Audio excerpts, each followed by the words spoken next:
What's up, everybody? We are back with another episode, but I changed the name. I've recorded a couple episodes. If you're listening for the first time, the podcast is going to be Success After Trauma. That's what we're targeting. That's what we're talking about. I have experienced trauma in my past, and I'm now experiencing success now. And I know you have experienced trauma in your past. Now, if you don't like that or don't agree with it, just reject it. I don't want to put it on you. But if we're all honest with ourselves, we probably experienced trauma at some level. Some of us have had PTSD from that trauma, where we have what's called in the world of neurolinguistic programming, we have what's called anchors to certain smells, to certain tastes, to certain things that we see, hear, and feel. And so the trauma, we end up reliving that trauma, and it creates these limiting beliefs, and we live a cycle where things happen over and over again. You may be stuck in that cycle right now, where you start to gain a little bit of ground and then everything crumbles, and we do this over and over again, and we think that our life is not destined to be for something. It's really just breaking a cycle of trauma. And that's what I want to share with you. That's my goal with the podcast. So if you listen to the first couple episodes, we called it the GP Mind Growth Podcast. And now I'm calling it the Success After Trauma Podcast. GP Mind Growth is an academy I started. I'm an American board certified neurolinguistic programming trainer and timeline therapy trainer. Timeline therapy is a modality of therapy that creates long-lasting change very fast. And neurolinguistic programming is a process of studying excellence and communication and modeling other behaviors, you see, because whatever I've done and whatever my guests have done to create success after experiencing trauma, you can do as well. And so we've had Alex Jimenez on before in episode 1, and Alex shared you really shared some deep things on that first episode. I really appreciate it because I know that the things you shared spoke to so many people. We're picking up with part 2 on Alex's podcast. And Alex, I think, correct me if I'm wrong, I believe we left off. So you were early adolescent years, mom. So life has become stabilized. So everything was crazy. We had physical trauma. We had drugs. We had a lot of things going on. And where we're at now, things began to be stabilized, but they were being stabilized through your mother dealing drugs to create stability for you guys. Does that sound right? Yeah, I think stable is a really subjective term in this whole grand scheme of the story. But no, I agree. There was some stability due to things she was being involved in order to provide it, right? Not necessarily legal things. And for everyone listening, which thank you for pointing that out. Like when we look at what's stable, but to everyone listening, if you haven't caught the first episode with Alex, just go back and check that one out. You're going to hear some crazy things. There was a time where Alex, when I talk about stable, you were at this point in time in life, you were able to eat food that wasn't rotten, right? Right. And I mean, go ahead. Yeah. No, you're right. Food that wasn't rotten. We're now transitioning to electricity. You have an electricity? No, you kind of laugh at it, but man, your bathroom, you're not drinking out of the toilet at this point. Or tell me if we are. We're not using our toy box in our bedroom as a latrine while we're locked in there at this point. I mean, that's already huge differences. I mean, yeah, there's things to grow, but man, the growth that has already taken place where we're at in this part of your story is incredible. And that's the thing. See, my life all through childhood to adolescent, I want you to think of this as a yo-yo, and I want you to think of it as a yo-yo that didn't go as far as it went the time before. So have you ever played with the yo-yo before? You hit it down, and as you get worse at being a yo-yo master, it goes down a little bit less and then comes up a little bit less and then down a little bit less, and then suddenly you get in this little balance in the middle where it's just not moving. That's my childhood to adolescent life, right?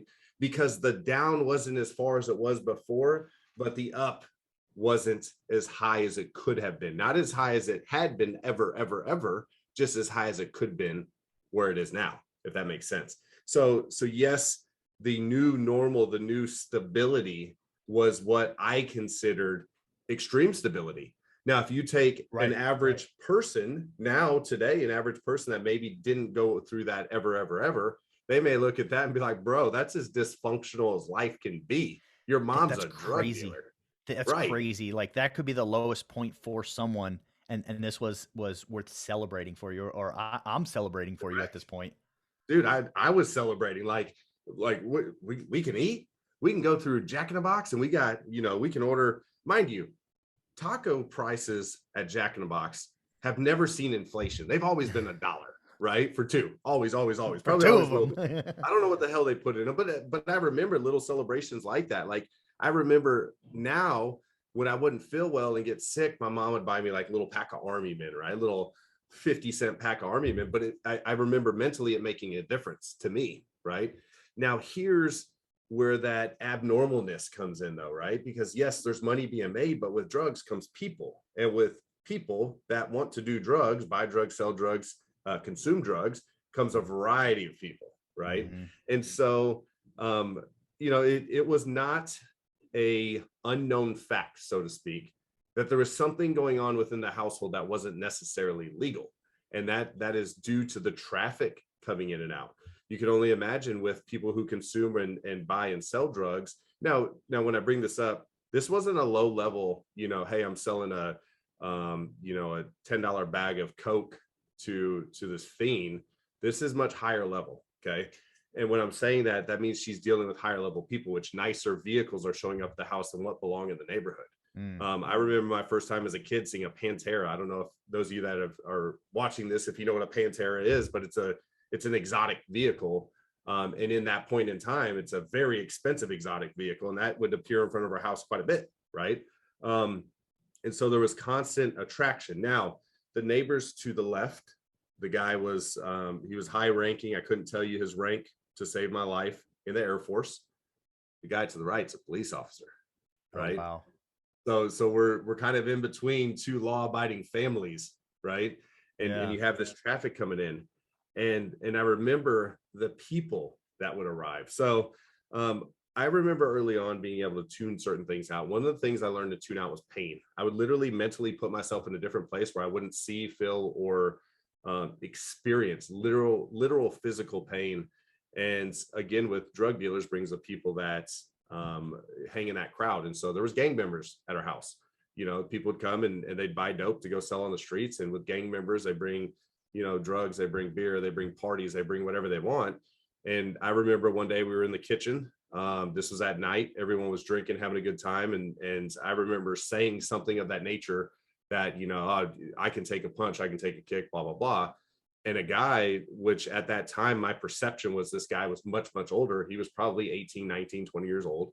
But at that time, being in early adolescent, you look at a person like that motherfucker's 90 years old. Yeah.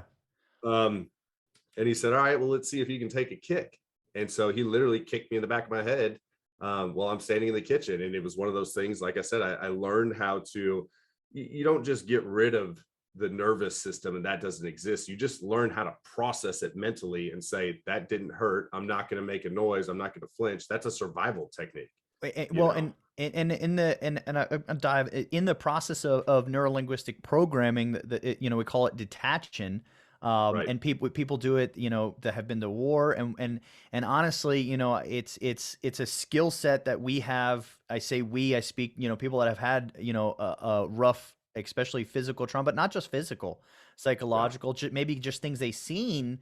It's a skill set we have, but sometimes we get so far detached, it gets hard to actually feel again.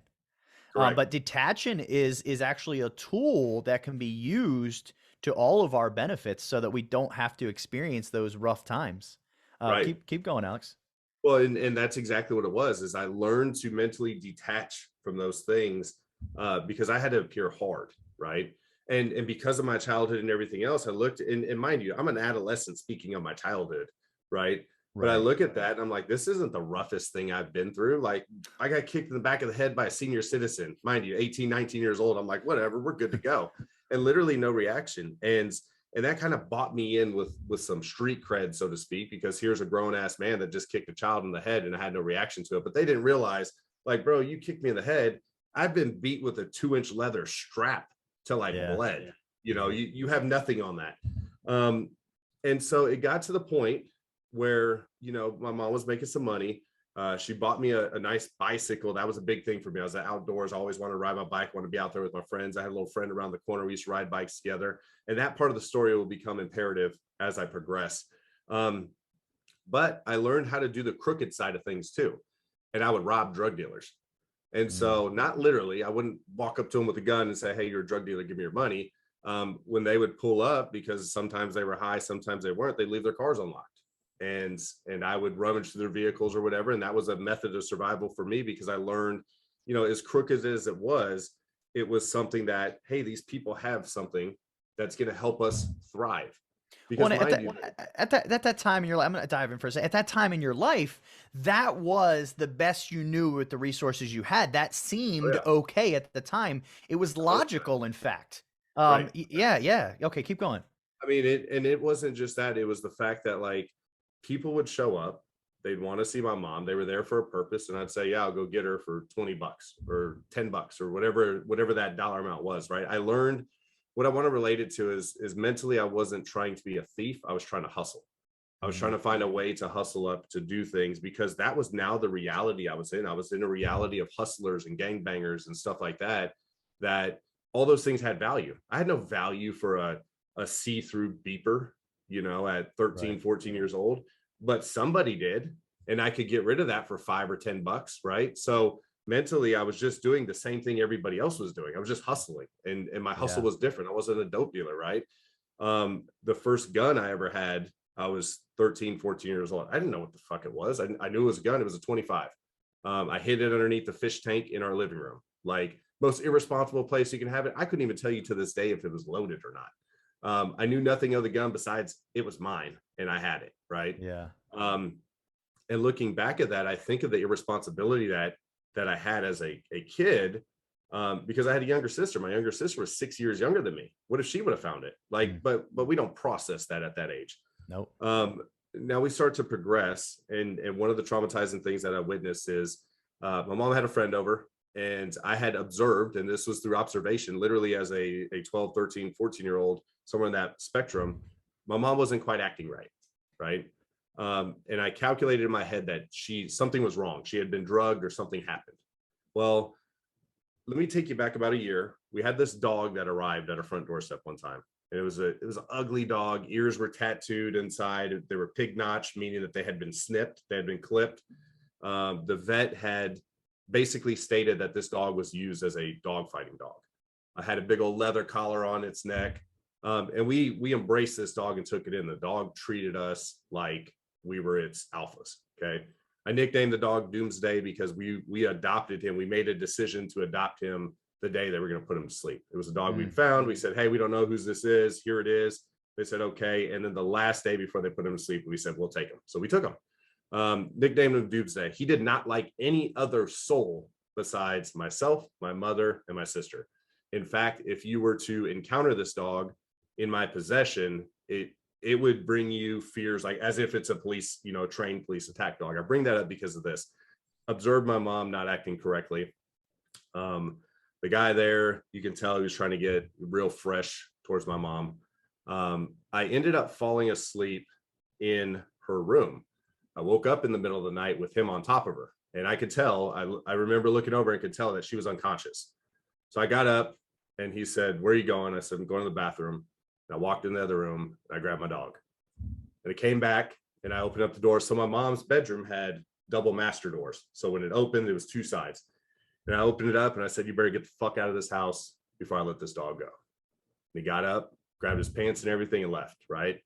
Come to find out later, she had been drugged. He slipped something in her drink.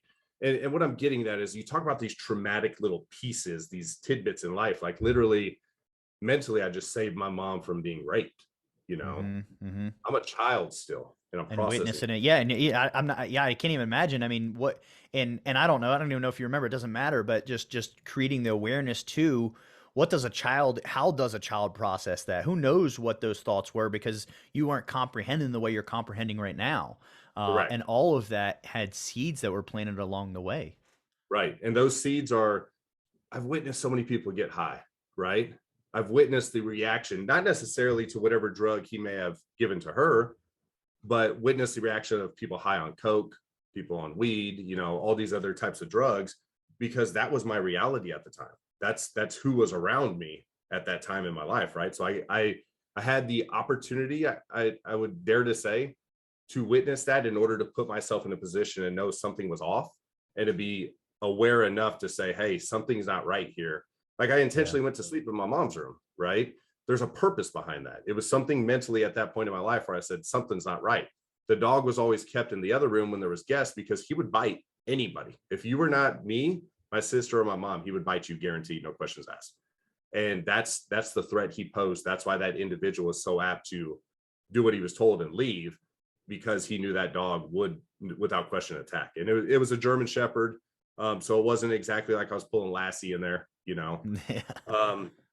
And then I remember there was a time where somebody tried to break in our house and rob our house, because, again, when you get in the market of selling drugs and dealing drugs at a high level, and my mom didn't sell weed, my mom sold cocaine. Okay, so when you start getting to that level of things, people want what you have. They want money, they want this, they want that. Now, my mom was never flashy about having stuff. We didn't have a Mercedes Benz in the driveway. We had a 1978 Toyota pickup, right? It was a noticeable pickup, but you would never look at that and say, wow, that person right there makes a lot of money under any circumstance. You would never, it wasn't like she was trading this for that. You know what she was doing instead? She was buying us new clothes. She was making sure there's food in the fridge. Now, she did have things like, she put wheels on the truck, you know, things like that, little things that stood out. Maybe she did it as forgiveness for herself, I don't know. But for the most part, the spoils were to myself and my sister.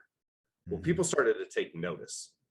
And as I get to that point, me and a buddy of mine that lived around the corner, we hung out all the time. We were best friends, like literally sun up, hung out, sundown, hung out. Like, you would have to yell for me. My mom used to come down the street looking for me, and I could hear her truck coming down the street, and I'd hide behind cars to try to duck and dodge from her so I could hang out later. Like, we were that tight. I got in my first fight with this buddy of mine and beat a kid with a damn a garden hose, right? Because I understood violence at that point. And in this window of time was the third individual that I was molested by. Now, this was a female. And it was somebody that lived, so where we lived, it was a very straight street, and the subdivision was broken up into blocks. But this side of the street was just one solid 2 miles of road, and then the blocks were broken up to the left side, okay? Behind that was a big kind of alley, culvert type area, and then a new subdivision. That's how the subdivisions in California were broken up. It was almost like big square blocks broken down to smaller blocks with an outside perimeter, okay? And she lived towards the end on the right-hand side, and she was more of a babysitter type person, okay? She was kind of a babysitter figure. I couldn't tell you how old she was. What I could tell you was she was much, much larger than I was, meaning in size and shape and everything. And I viewed that person as a authority figure to whatever degree, to whatever difference that makes. And it started as a touch, a graze on her boob or something like that, and it ended up. And this happened 2 or 3 times. This wasn't something that went over a length of time, but it ended up with her shirt off and my hands down her pants and things like that. And again, it happened 2 or 3 times, but I was still a child, right? She was still an adult. What's wrong is wrong. What's right is right. And so that transpired during that time. But again, I had the autonomy to kind of run and do, because my mom's over here doing what she can in order to support the family, right? And so that kind of flew underneath the radar. Nobody ever knew about that. But the big factor, okay, I knew what my mom was doing. There was no question about it. I knew my mom was a dope dealer. I knew I had to keep it under wraps. I was very conscious of what was going on in life. And I remember going to my buddy's house, and we're sitting there, and all of a sudden I see a big blue van. And you remember the old round bubble style Caprice police vehicles? Yeah. 3 of those in front, 3 in front, big blue van, 3 or 4 behind, and then maybe a truck or something like that. Doors are open on the sedans. And so when you'd come past my buddy's house, you'd hit the dead end, you'd take a right, you go down about 10 houses, and that was my house. And I remember sitting there on my bicycle and saying to my buddy, his name is Jay, I looked at him and I said, they're going to my house. He didn't know. He's like, what do you mean? I said, they're going to my house. And as I said that, the SWAT van, that was the big blue van. It wasn't a van, it was like a bread truck, but it was a SWAT truck. And Yeah, it comes yeah. passing by, and all the doors are open, and you see them they stop right in front of the house, and you see cops just everywhere. So they were there because the individual that was at the house at the time was a really big drug dealer they were looking for. They weren't bringing that kind of presence because my mom was a threat. They brought that kind of presence because the individual that was at the house at the time was a very well-known and very wanted individual. And I remember being on my bicycle across the street while this whole thing's taking place. We're on bicycles. We got there like that, right? But I'm on my bicycle with my buddy Jay the whole time this is taking place. I remember my sister and her friend was actually the younger sister of a friend of mine that lived around the corner. The sheriffs walked in with guns drawn out. They were sitting in my mom's truck listening to music. Guns were on my sister and my sister's friends. They pulled them back. I saw police going over the fences on both sides. Front door kicked in, garage door kicked in, and literally watched the whole thing happen. My mom get pulled out, this big drug dealer get pulled out, and I'm sitting across the street. Wow. I cannot be located. I wasn't in the house. I was literally across the street, but I knew they can't find me. If they find me, I'm not going anywhere nice. Right. So we being my buddy Jay and I decided to take off on our bikes. We came back later, and I went to go make entry in the house. You know, my stuff was in there. My clothes were in there. I lived there up until 30 minutes ago when the police decided I don't live there anymore. Right. And I remember the neighbor coming out, and I look back at this situation. I feel pity for this individual to be such a man that he put his hands around my neck, right, as a 12, 13, 14-year-old kid, and picks me up and says, "You're a piece of shit. You'll never amount to it." Mind you, this guy's a police officer. You're a piece of shit, and you'll never amount to anything, and I hope we never see you again. In my soul, in my heart right now, I wish I could go back and say, "Hey, I'm that piece of shit, right? And you're still a person that has a troubled past to put your hands around the throat of a child." But I look, you know, at that point, there was a lot of anger involved in that. So I snuck off. I stayed at a friend's house until their parents picked up on the fact that, why is this kid not going home? Like, I learned to fake it. I learned to fake it as if I was going down the street and asking my mom if it was okay that I stay over a little bit longer. And I learned to fake that only for a couple of days. And the parents kind of get savvy, and they're like, "Wait a minute, you've stayed here for like 4 days. You got the same clothes on." Yeah. You know, and I think they caught on. They caught on to what was up. And what happened is I was living life like normal. Mind you, the stupidest thing we do as kids is we go back in our routine. I went to school. Yeah. So Yeah, I packed up, I go to school, you know, and I know you share the same thing. Like when you had things happen in your life, business as usual, right? I guess I gotta go to. Yeah, I'm like, what's on the schedule? Oh, school today. Well, my friends they'll never know I'm wearing the same clothes and smelling ripe. Right. Well, I got to shower at her house. So it was a girl's house. Her name was Teresa. I got to stay at her house. You know, we had been longtime friends and everything else, and so it was acceptable. It wasn't anything weird. But I went to school, and when I go to school, the sheriff picked me up. My mom was incarcerated, right? And they sent me to a boys' home. I had no idea at this point in time where my sister was at. I just knew she was no longer at the house and she was gone. Okay. And so they picked me up and they sent me to the police station. The police station found a short-term foster family for me. I will say the very first foster family, I want people to I want awareness of this. Okay. The first house I went to was a shithole with the most disrespectful, inhumane woman I had probably met up until this point in my life. Like when these kids get piled in these foster homes, that all we are is a money-making ticket for that person at that time. Okay. You get the bare minimum, you're treated like shit, you're locked up in this home, and you're scared. I was scared. I didn't know where my sister was. I didn't know where my mom was. I didn't know where I was. I couldn't even tell you what city I was in at the point in time that this happened. And mind you, I had awareness to know, you know, that my mom was getting raped, but I didn't know what city we were in. Okay. And so finally I got put into a boys foster home that was near the school I went to. So remember I think I spoke of this earlier. There's a place we used to ride our bikes to. There was a big grocery store called Hughes. Across from Hughes was this big trailer park. That's where the boys' home was at. So I could literally look up over the fence and see the place where I used to hang out, right? And to the right, I could see the school I went to. That's how close I was to everything. But it was a boys' home. Well, it ends up, and I'm kind of speeding through here because there's nothing major that's like jumping out. When I say major, here's the thing. Go ahead. It's crazy that it's not crazy, but I just want to highlight a little bit further us as a not just as a nation, but as a humankind, right? Let's open this up to everyone that breathes oxygen and as a human. How how much like, why was the boys' home in a trailer park? And I already know the answer. And you guys listen to know the answer. These are like we just don't care, okay? But the future is the product of our children, of our youth. The next generation, we always talk about what's going on and the problem in society and so forth. The youth, we're passing the torch and we're like, yeah, they don't know nothing. Well, no freaking shit. We're not teaching them nothing.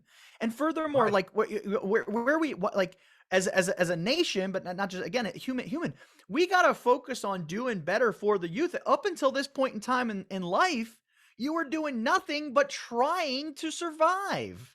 Yeah. Yeah, I get a little excited there. I just really want to point a highlight at it. And what can each of us individually do? I'm not sure, but every little task makes a difference. Every little thing that you can do to help out makes a difference. It might be just it might be donating time. It might be donating money. It might be creating a nonprofit, helping a nonprofit, writing someone a letter, showing up, offering to be a big brother in one of those programs and be someone that cares for one of those kids, speak into Yes. their life. You probably had the experience. I mean, Miss Sue is my person. Just literally like I was outward, reacting when she was part of my life, and it was the first time that I experienced unconditional love. She would look me in the eyes and speak life into me, and I was like so confused. I'm like, lady, you were supposed to already had written me off, and No, and be that person for someone. Go ahead. you're right. I mean, at the time, mind you, like my roommate of this group home was like 17, 18, 19 years old, you know. And I say roommate, most people don't realize like you don't get booted out the day you turn 18. A lot of times they let you stay till you're 19. I think the cutoff is like 20 years old, you got to get, you know. But this dude's telling me shit that I've never heard of. I'm a virgin, child, and he's talking about stuff he's done with girls and how to do this and this and this and this, Yeah. and in they say like when you send normal people to prison, they come out a better criminal.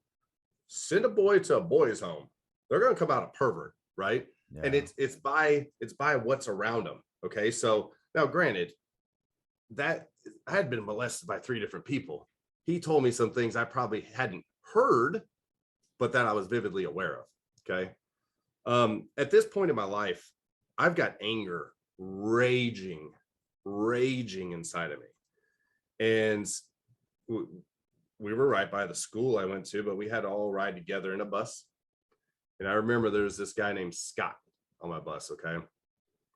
Scott was a little mouthy kid, and I had anger raging. Mind you, think of this. I believe I was in sixth grade at the time. I had this anger, just fire raging.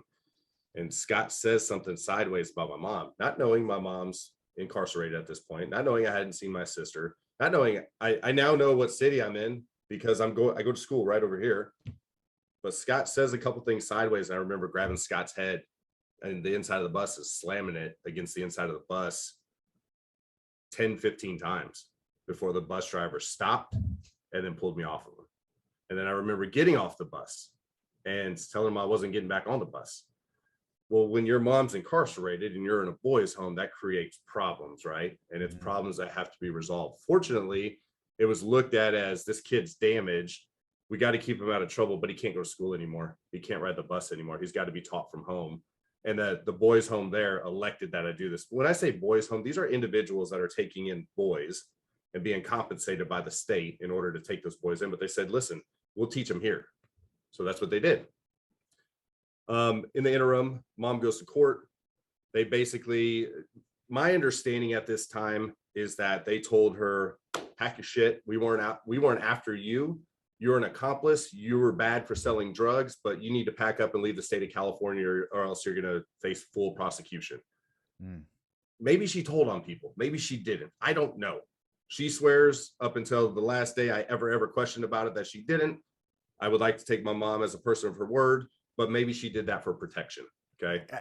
Literally, I mean, think. I don't know what.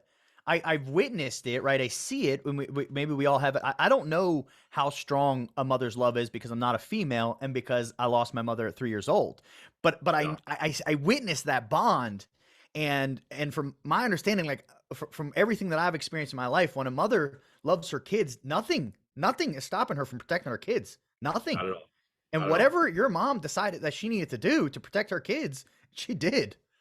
Well, she took it Clearly. to the point, and I may or may not have mentioned this, but when the guy that was in the Air Force that molested me, she took a revolver into the courtroom. And this is back before metal detectors. I mean, mind you, she went past MPs, everything to get on base, to get into a courtroom. Now, she was the victim. So I'm sure they didn't look at her as like she's a threat. She was going to try to kill him. You know, the thing that stopped her is somebody saw the gun before she had a chance to use it. I fully believe if that wouldn't have happened, she wouldn't be here today, or that person wouldn't be, and she'd probably be in prison still. But, you know, fast forward to this. So we get reconnected with my mom. I remember sitting in the courtroom and them saying, you've got to do this, this, and this. You can have your kid back as long as you have a stable place to live. At this point, the house is foreclosure. Stuff's got to go, right? So I remember being re-released back to my mother with my sister. We're now a family again. We got a U-Haul, the big U-Haul, packed all her shit in there. We still had the truck, right? She had a friend that said, hey, you can stay here in the meantime. Friend was the drug dealer though. Okay. Mind you, when you sell drugs, all your friends are drug dealers. This trouble's still taking place and everything. I remember we were in Riverside County. We were at the welfare office. I remember the welfare office. I could draw you a fucking picture of the inside of it, because we'd been there so many times, right? To try to make ends meet and everything. That was where you went. You used to sit there all fucking day long until your number got called, and you come up and they did their questionnaire and everything. They hand you a book of food stamps and a check and you fucking roll out. And I remember being up there. We had our U-Haul with all our stuff in it. My grandma at that point in time says, if you want help, you need to move to Iowa. I didn't even know that there was a state called Iowa. I thought we were moving to a different, you know. Iowa's in America? You were right. Northwest or southwest Canada. So What is that? On a serious joking note, what is Iowa known for? What is their thing? Corn. Corn. Yeah. Oh. Corn and then corn and Slipknot. No. Okay. But all my friends thought I was moving to Idaho, right? And so they kept calling Iowa the potato state. Again, you live in California, you know, like there's California, there's Las Vegas, and there's Arizona. Like those are the three states that exist when you live in California. Yeah. Las Vegas is not a state, but those are the three places that exist, right? And so the determination was we were going to move. We were at the welfare office. We were waiting on stuff. We come out, U-Haul's gone. All our possessions, everything we owned. I remember I had a pair of kind of maroon color pants on and a black t-shirt. That's what I had on clothes-wise. And I remember that because that's the only pair of clothes I had for the next section of the story I'm going to tell you. We end up getting a ride back to the drug dealer's house we were staying at. So real quick, no clue on the, or forgive me if I'm getting too far ahead. No clue on the U-Haul, just stolen or like what? Just gone. The speculation. So the police said that they didn't impound it, didn't get towed, you know, because there's always like, well, maybe it got towed. Okay, we can go get it back. I do know this much. We had that U-Haul for a week, 2 weeks. It very well could have been at that time that U-Haul said, hey, you owe us money. We're coming to take our shit back. I don't know. Because at that time, my mind goes to everything I had is gone. I have nothing. I literally have what's on me. Right. And during that time, my mom's truck gets stolen. And so we have nothing. We have no set of wheels. We have nothing. And I'm accelerating this story because, again, you know, I say no major things have happened, right? In my life at that time, nothing major has happened that I have quite left out. Well, and obviously there's nothing major in comparison to the things that have already been shared. Correct. They start to become shadowed. But obviously, our life, you know, when we have trauma, until we go through that process of overcoming that trauma and extracting our gifts, we are attracting other traumas into our life. So of course, like for example, the U-Haul's missing. Yeah. Keep the going. Truck goes missing. The dog goes missing with the truck, right? So the guy that owned the house said, hey, you know, the dogs weren't getting along. I put him in the truck, and lo and behold, the truck turns up missing, and the dog does too. I promise you one thing: whoever stole that truck knew they had to break the window out to get the dog out of the truck and then come back and get the truck, because if you try to break the window with the dog in the truck, he was going to kill you. And so there was that was too common, that something happened there that I couldn't comprehend at that age, but I just knew the truck was gone. We had no way to get nowhere. We transitioned to basically being homeless. My mom was writing bad checks to get us in hotels. And I remember when I went back to visit my dad and them, this was many, many years, which we'll get to that point. I remember going back to visit the hotel that I literally sat in with my mom. And I remember, for those of you listening that know me, there's a song that I always relate to. And that's that Dear Mama song by Tupac, right? I remember sitting in a hotel room. It was a Motel 6 at the time in Reno Valley, California. It was with my sister and my mom. That song came on the radio. My mom said, "This song reminds me of you." And at that point, that song forever has been embedded in my life, right? But I remember there came a day, mind you, back then, checks, you could write them 3, 4, 5, 6, 7 days later, they come back bad, right? And they've got to go through their bank, your bank. So you got a little bit of time. And so now the people come to the door, they said, "Hey, that was a bad check you wrote. Get out. Now we got to pack our shit. We got to go somewhere else." We ended up in Riverside. And that Moreno Valley and Riverside are very close together. Okay. We ended up in Riverside. I remember it was a green hotel. It's a shithole. Bad check gets wrote. We go to Church's Chicken. Church's Chicken was still around at this time. You know, those of you that know Church's now. And this is a part that always will stick in my mind. She went up there. We went to get a bucket of chicken, and she went to write a check, and they said they don't take checks. And, you know, in my mom's mind, she's like Frank Abagnale, who, those of you that have ever watched Catch Me If You Can, like a con artist, getting people to accept these checks and get some cash back and things like that, right? And I remember her begging. She said, "I'll leave you my driver's license, please. I just want to feed my kids." That's all she wanted. She didn't want extra money to go buy a pack of cigarettes, nothing like that. She literally just wanted to put food in our stomachs. And I remember now, looking back, she didn't have a bite of food that night. There was enough for me. There was enough for my sister. Whatever was left over, we kept, and we ate the next time we were hungry. And I look back, and as a child, you don't process that stuff.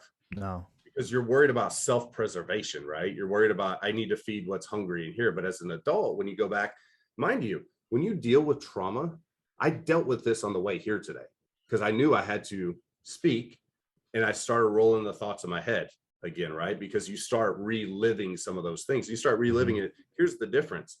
You can relive it as a victim or as a memory, right? Yeah, that's and huge. For me, it's a memory. It's something that's happened that will never, ever, ever, as long as I live, and even after I die, the trauma will never go away. And I say that because my sister lives with some of those memories, right? She witnessed. So even if I died tomorrow, those memories still exist to whatever degree. They just exist in her head as she recalls them. So fast forward, homeless, no food, whatever. My mom, one of the drug dealer friends, says, "I want to help you. Get you and your son and your daughter. I'm going to pay for an Amtrak ticket to get you to Iowa." Amtrak, for those of you that aren't trekking, literally, is a train, right? Yeah. It takes 2.5 days on a train to get from California to Iowa. We had this much money, okay? $0 for those of you that are just listening. And guess what? I was a hustler. Now, looking back, I can't remember if the people let me win at the card games because they can clearly tell I had the same clothes on for day after day. I used to wash my clothes in the bathtub. That's how I'd wash it. I used some of the shampoo and just wash in the bathtub and put the clothes back on. Again, I still got the maroon pants, right? And the t-shirt. And I can't tell, looking back, like, did those people just feel sorry for me? And so they bet me at like blackjack and stuff like that, and they'd give me $1 or $2 because they felt if I just give this $1 or $2, he doesn't feel like he's doing his job, or did I hustle him? I don't know. I'm going to wager to say, looking back, that they probably just felt sorry for me. Yeah. But those individuals kept us fed, right? So over that 2.5 day trip, we ate because of those people. Okay. Now, 2.5 days, November 15th, 1995, I believe it was, we arrive in Osceola, Iowa. That's where the train stops in Iowa. I have California clothes on. Do you know what November in Iowa looks like? It's white. Is it a little bit chilly? Chili, yes, very white, very chilly. We roll up off the train. Because in California, you guys didn't get any white other than Coke, right? Correct, that's it. And we had plenty Well, of that when I was a kid. yeah, Now, but the ain't no difference snow is, out there, so I know you wasn't prepped for snow. I know that. well, I lived down in California. it wasn't my snow. So now this is snow that, now granted, the snow in Iowa wasn't mine either, but it impacted me. Yeah. And not the way the snow in California did. But the only other time I saw snow before it was we went up to Big Bear one time with my grandpa, and we saw the snow up there. But other than that, I'm like, what's this shit? Like, is this Iowa? And they're like, yeah, Yeah. get the fuck off. You've been on here for 2.5 days. You stink. Get off. So my Yeah. grandma welcomes us. It had been years and years and years since I'd seen my grandma prior. She welcomes us. We move in with her. I am no longer the alpha of the house.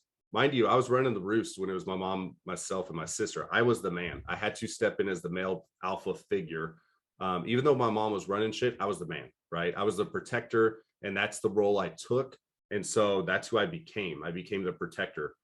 And so my mom gets a job. She starts working. My grandma's working. I'm living with my cousin, my sister.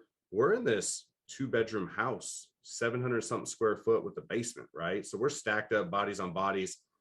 We have to figure out somewhere to go. So we eventually do. Excuse me. We eventually figure out a place to go, get a little rental. But what I found is I couldn't interact well with others. I no longer could interact well with others because my anger had taken so much of a toll that I now struck at everybody. I struck at teachers. I struck at students. I was a very violent individual. And when I say violent, I am You talking. learned. Oh, go ahead. Good. When I say violent, I mean You fight. learned. Oh, I think we got a glitch.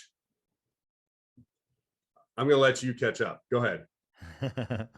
So okay, so you learn. Yeah, thank you. So you learned that, and you learned that this is how you stay safe. Yes. We swing first, and then we don't have to worry about anything else. People will be afraid; they'll back away from us before they ever get an opportunity to even test us. They will already understand that we are not the one to mess with. And you Yep. learned that this is how you keep yourself safe at this point in time. This is logical behavior. 100%. So I learned that from the boys' home I was at. The boys' home. Remember, I told you I was in there, and one of the kids was older. I learned you flex, you show people who you are, and that is who he is. I also learned this from my sister's dad. You have to show people what's up, or people will test you. And so when I arrived to Iowa, I was the kid from California. That's what I was known as within the school ranks, as I was the kid from California. And so that's who I had to be. And so I was violent towards people. I was in 8th grade, I believe, at this time. And so naturally I was violent. Well, violence ends up in one place. I ended up assaulting a group of about 8 kids, and it wasn't fist. It was, I got a can of mace because it was an uneven playing field and these kids were messing with me. So I rode my bike past these kids and maced all 8 of them. That ended up in police trouble. Police trouble ended up in detention center. So I went to a place called Eldora, which is a state detention center for youth. I was locked into a small 8x10 cell with a metal rack and a 2-inch mattress. Right, it was a prison for children, and that was kind of an awakening moment. Like, I looked around at my surroundings. I looked out the window, and there's barbed wire fences. I mean, it is a prison for kids, and I kind of decided I need to straighten up a little bit. Right. So they let me out. They're like, okay, you're on probation. Are you going to be a good kid? Yeah, I'll be a good kid. Okay, 14, 15 years old at the time. That didn't last long because my anger always took over. And my anger always took over. Sometimes it was because of hurt. Sometimes it was in here that was bothering me. And it was easier to lower the eyes and swing the fist than it was to admit that I was hurting. Also, I still had this problem where I was really smart. And they put me in a special ed class with people who didn't pay attention, and the thought was, these kids are stupid, so we have to treat them that way. And so I would act out. I would throw desks. I would kick doors. I was not a functional person. I mean, I remember there was one time I threw a football at a teacher, not to a teacher, at a teacher. Yeah. And I'm not saying any of this stuff to brag. I'm telling you how troubled I was as a child. I was extremely troubled. But I was troubled in violence. And so I ended up getting sent to a boys home where basically they try to teach you discipline with these different levels of treatment, right? And so they were called boys treatment home. A company called YSI put it on, and basically we were in the middle of the country, and they would have you do things like line up and you do chores and you go to bed at this time and wake up at this time, and you have these different levels that you accomplish. And once you accomplish the top level, they let you out and go back home to, whatever. But I remember the first day I arrived, guess what they try to feed me? Tuna, pasta with tuna in it. And I refused. I said, I ain't eating that. And they said, you have to eat it. You eat what you're told. And the teacher, he came and he slammed his fist down, milk and everything went everywhere. Mind you, I was fed rotten tuna when I was a kid. You said something earlier when we first started, and that's those anchors. The anchor I saw is I'm away from home and somebody's feeding me rotten food again. I was not touching that. I got in the highest level of trouble my first hour and a half, 2 hours there, because there was tuna on that plate. And every time that popped up, I'd get up to level 2, level 3, start doing well. Guess what's on the menu? Tuna. Bump me back down, right? Because I would not eat it. I had to get my mom to lie to say I was allergic to tuna. And that's why I couldn't eat it, because if it wasn't an allergy, they forced you to eat it. It got to the point where I got kicked out of that place, and I got sent to a boys boot camp. And the boot camp was just ran like a military boot camp. PT, shaved your head when you got there. I mean, it was to my comprehension what a military boot camp looked like. You lined up, you saluted, you did everything. I mean, they busted your ass. Long story short, again, same thing. I get kicked out of there. I got kicked out of there because of non-compliance and because I liked to fight with people. I wasn't a fit for that program. Well, and you just hit something on something on the head that I want to talk about. That it is what it is. But wherever we have, if you're listening, whenever you have the opportunity, you see in NLP there's a belief that says the meaning of communication is the response you get. And you hit the nail on the head. You said I wasn't a fit for that community. You see, what they were doing was exceptional for someone, just not for everyone. And we have these people, if you're experiencing trauma and success, then I'm speaking to you. And if you've already achieved a certain level of success, I'm speaking to you to how you reach a hand back out to those one chapter behind you. And really how we help people is the platinum rule, not do unto others as we want done unto ourselves, but do unto others as they would like done unto them. Yeah. We have to figure out what fits that person, because when everyone's trauma is unique. Like anger became your go-to, someone else's could have been depression. While it's on the same playing field, it's just two different things. And we have to handle those people with two different levels of care. I just want to speak out on that. Well, no, and there's a lot of truth to that. Let me give me 2 seconds. Let me text my assistant to tell her not to stream if you're streaming something. Sorry, hopefully we can edit this portion out. All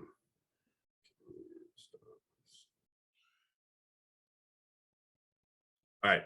So no, you hit the nail on the head. I wasn't a fit for that community. You're absolutely right. There's plenty of people that were successful in that community, plenty of people that were doing what they were supposed to, plenty of people that were leveling up, right? And so I remember I was down in the one of the student halls, and I got the call. My probation officer back then, his name's Alan Blair. Alan Blair is a fucking saint in my life, by the way. He was a saint in my life because he never gave up on me, right? He knew I had potential. He was my probation officer, and he knew I had potential to go somewhere. And so he called me and said, hey, I'm just giving you a heads up. You're out. You're out of the program. I said, well, what do you mean? He said, you're too much trouble. I said, well, where am I going then? He said, state training school. Remember the prison we talked about? We're going to the big boy portion of that, not the locked in your cell by yourself. Now we're in barracks types quarters, right? So, all right, well, as a kid, I was like, is there anything I can do to stay? I'd really like to stay. I knew damn well, if you let me stay 3 days, I'd be good for 2. We're fighting on day 3. Why? Because if you looked at me sideways or something like that, I had to lash out. That was who I was. I did not respect authority one bit at that point in time, right? And so I remember the car coming to get me, threw me in the car. And I was a juvenile. They didn't treat me like a criminal. However, I was shackled and handcuffed. I mean, I guess I was treated like a criminal. I wasn't carried out, by shackles and chains and hogtied, but I was in shackles and chains going to this new place because this was by every means a juvenile prison. I arrived at a cottage they called Receiving. Receiving was a cottage that they took everybody and delegated where they would go based on their behavior. Um, when I went in there, it was my first experience of being around people, big, small, black, white, silver, gray, whatever. There's a whole huge variety of people, different crimes. You had people there that attempted murder charges, theft charges, like you name it. This is a prison for kids. And I remember going into the shower the first time. Everyone's standing there. There's a guy with a massive swastika right here on his chest. Calls me out for being a beaner, right? Said he's going to whoop my ass and all this other stuff. Little did I know that was an initiation thing, to bring the people that, because everybody comes through Receiving. And he was just part of that Receiving cottage. And so he was kind of the scare factor coming in. He would never actually do anything, but that tattoo on his chest was real. Okay. So the hate in his heart at some point was real hate. And when you're in an environment that you're unfamiliar with, that's a scary thing. And then I get told that I'm going to cottage 4, which everybody looks at me. At this point, when I find out where I'm going, they tell me, we're in good shape. I've got buddies in there now. This is a couple days, a few days, whatever. But now I have friends because I make friends like that. And they say cottage 4, bro, that's where all the crazy people go. And so there was that fear already. And that's where all the people that were really troubled went. So I went there, no problems. I got along with everybody. I had a little bit of here and there stuff, nothing major, I clicked well with a lot of people, and I found that I was friends with many.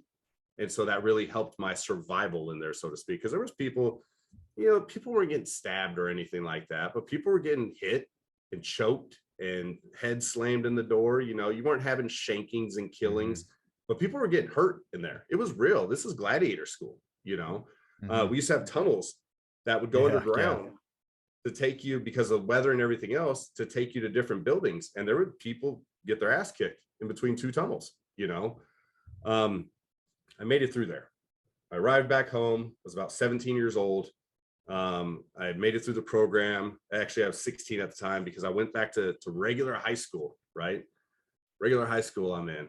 And I'm trying to readjust to being normal again. I still have anger problems, but at this point, like, me being locked up and everything accelerated my schooling, because you had no option to miss or not to miss. I ended up graduating a year early from school, but I was still a troubled individual. I still liked to fight, still liked to get in trouble. Defiance, motorcycles.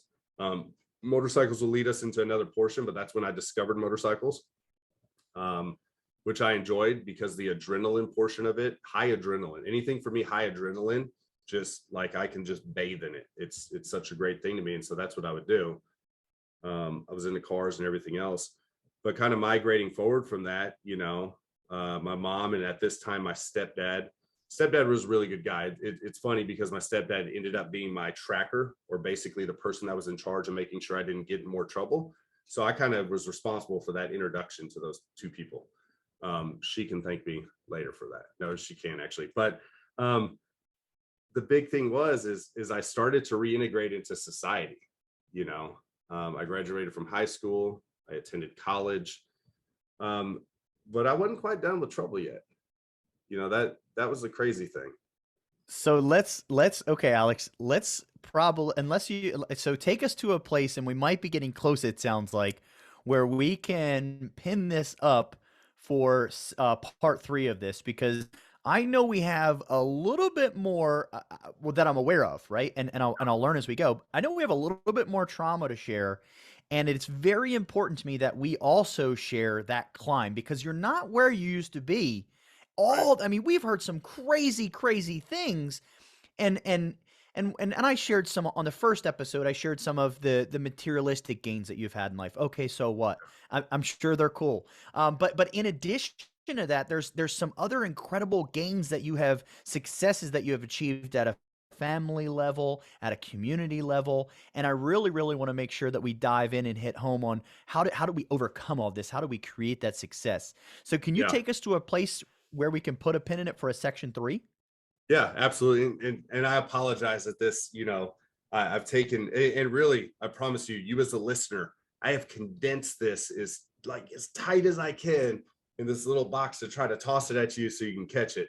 Well, But and Alex, forgive me. I'm going to dive right in. I want to suggest that I don't want you to apologize, and I want you to share as much as you can, because like I know, someone's listening. Hopefully, two people. hopeful. So, someone's going to hear this, whether they hear it the first time it comes out, or they hear it in a year from now, or they hear it in 5 years from now, because this weird little thing in the internet, this thing's going to live forever. You are going to change someone's life. Someone's going to relate with something you said, and they need to hear it. So I just want to say there's nothing to apologize for, and I want you to share this, because your words are going to have an impact for someone that possibly you're never going to get to meet. You're going to change people's lives that possibly you're never going to get to meet. Right, and that's the whole goal, right? That's the purpose behind sharing this. I don't want someone to ever take this as gloating or bragging about. What I want people to understand is, listen, I was a victim, and then I turned into a person that created victims, right?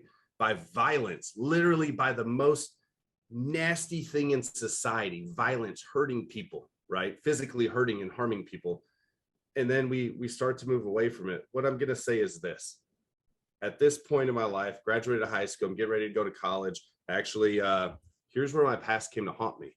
Me and 5 of my buddies walk in an Army recruiting office. We say, hey, we're here. We want to be in the Army. We take a little pre-ASVAB test, right? They have you take a little bullshit test in there in the office, score high. Buddies are in there. They all score pretty well. All right, everyone fill this information out. They do criminal background checks, everything else. Recruiter shows back up to my house and says, hey, you can't go. So what do you mean I can't go?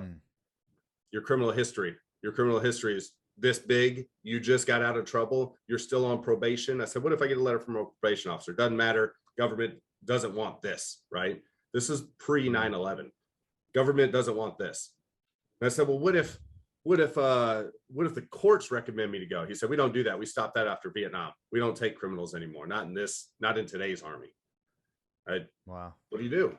5 of my buddies ship out, right? Fresh out of high school, they ship out. I can name them by name. They know who they are. If they're listening to this, they ship out. I'm embarrassed because I'm sitting here with this deep criminal record. Now, what he did tell me is stay straight for 5 years. After that 5 years, we can get a waiver. Then you can re-enlist. You can try to enlist. Okay. Embarrassing portion of my life. I am actually, I will say this because I'm sure you hear this. I'm sure a lot of the veterans and active duty service members I hear this have heard this as well. I look at that as a portion of my life of God telling me that, hey, this just isn't right for you. Like based on your past, you would dive down a hole that we can't put you through. God's warrior can't go through that, right? I look at that as that was the opportunity in that fact, not a missed opportunity. It's more of like, God knows that you did all this because of this. And by the way, if we put you in front of this, this, and this, you're probably going to end up here. And I don't know what this looks like, but it probably wouldn't be good. And so right, I go to college. And that's probably a great button up point. I end up in college. I'm semi-functional. I love to drink, love to party, love to hang out, love to go to bars. I still love to fight. Where'd you learn all that from? YouTube. But YouTube. It was a DIY I watched. Right, exactly. It was like it's one of those ninja videos, they're like, just hit him in the face. But here's what I want to kind of, we talk about button this up. And what I kind of want to bring to this point is anger was only an excuse or the only outlet I knew to deal with what was in here. Pain was taught to me as being weakness. If you cry, you're a bitch. That's what was ingrained inside of me. If you cut me open and looked at the grains that held me together, that's what it was. Weakness, strike hard. I think they say that on Cobra Kai, strike hard, strike fast. Literally, strike first, right? That's what was taught to me. You have to show them who the man is, okay? You walk in as the alpha, you have to demonstrate you're the alpha. And so these are the thinking errors I had. These are the errors in my brain that exist because this is what I've been taught year after year after year by a person that literally abused me. And then I'm put in situations where criminals become better criminals and am taught by other criminals to do this, right? And so I'm going to say this much and then we'll button this thing up. Right. It wasn't until my mid-20s that I learned how to channel my anger differently. Probably my late 20s. I remember, like I said, Dude, I can't wait to dive into that in here, because there's going to be so much there. yeah, there is for sure. So I just wanted to share that, at the end of the day, once again, anger is a tool to deal with what's in here, because in our reality at that current state, we don't know how else to outlet it. That was my reality. It may not be yours, but that was my reality at the time. Is whatever it is, if you show it in anger, nobody will stand in your way.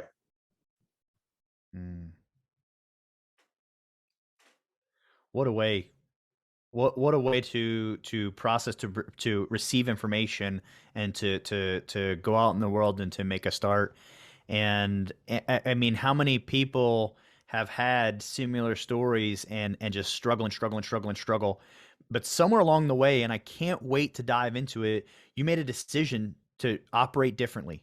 And then you evaluated the results of that decision, and you said, "Oh my gosh, this is a thing." And then you decided to run with it. And now you're at a place where you serve other people, you serve and lead with your heart. Anybody that's looking to connect with Alex, go to ajnashville.com. That's his website. You can learn a little bit more about him, schedule time to connect with him virtually or in person if you're local. Alex is here in Middle Tennessee.